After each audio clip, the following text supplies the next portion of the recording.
Et nous voici partis pour le numéro 51. Voilà, alors évitons de passer trop de temps sur les calculs eux-mêmes. Regardons plutôt ce qui concerne la méthode.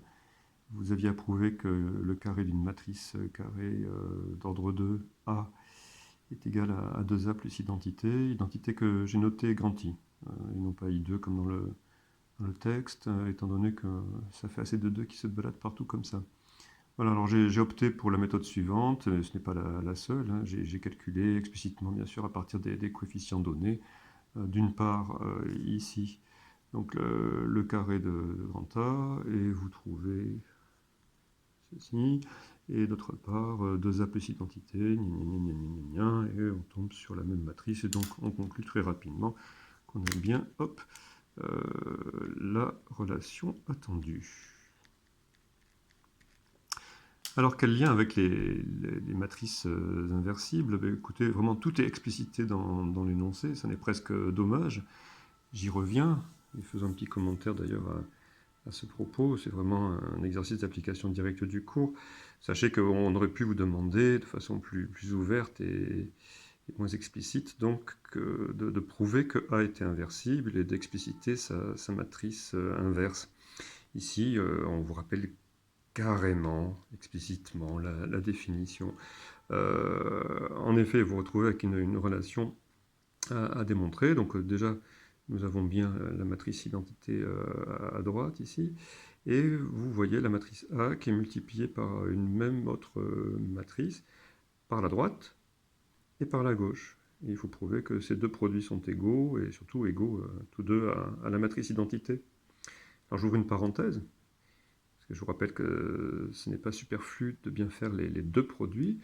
En général, rappelez-vous le début du chapitre, hein, en général, matrice A fois matrice B n'est pas égale à matrice B fois matrice A. Voilà, c'est donc un cas exceptionnel devant lequel nous sommes ici, hein, d'où la double égalité à démontrer, égalité symétrique. Voilà. Alors il y a deux façons de s'y prendre.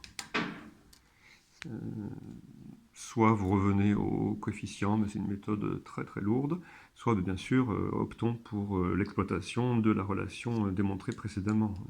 Tout est là. Donc si vous êtes passé de nouveau par les coefficients, reprenez les calculs autrement à partir de ceci. Je vous invite vraiment à refaire la question 2 si c'est le cas.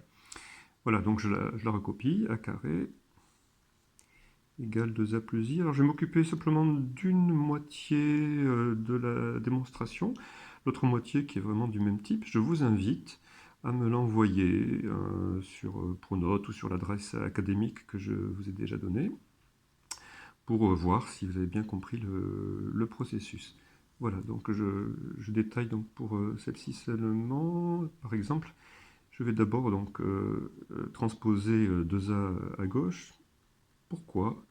Imaginons que l'énoncé ne m'ait pas aidé. Pourquoi? Parce que on se retrouve du coup dans le membre de droite à avoir la matrice identité, ce qui va donc nous rapprocher de la définition d'une matrice inversible. A fois B égale B fois A égale identité. Donc on a fait un premier pas dans ce sens.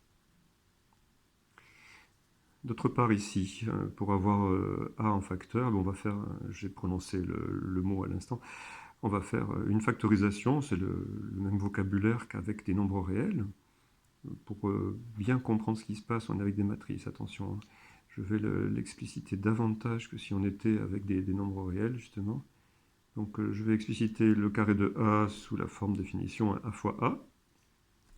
Et ici, je vais faire apparaître A en facteur aussi, mais donc facteur de quoi? De 2 fois la matrice identité.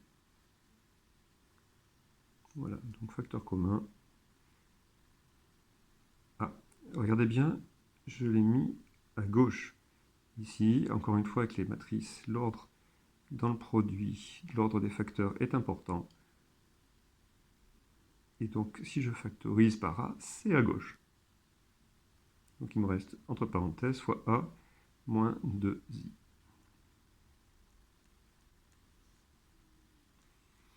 Et je tombe bien sur la première partie de l'égalité à démontrer. Donc encore une fois, je vous laisse faire le travail pour l'autre. Voilà, point de suspension. On peut donc conclure, hein, tout a été dit auparavant, que A est inversible. Et on a donc inverse de A égale cette matrice A moins 2 identités. Et à partir de là, bon écoutez, il faudrait passer au coefficient explicite. Je ne vais pas le faire. Ça n'a vraiment aucun intérêt, c'est pas passionnant. Et puis l'énoncé, bon, est-ce que l'énoncé le demande? Je pense que c'est dans sa logique, mais on dit donner l'inverse de A. Je suppose qu'ils attendent les coefficients. Quelque part, on pourrait estimer que ici, nous avons répondu à la question. Je m'arrête là.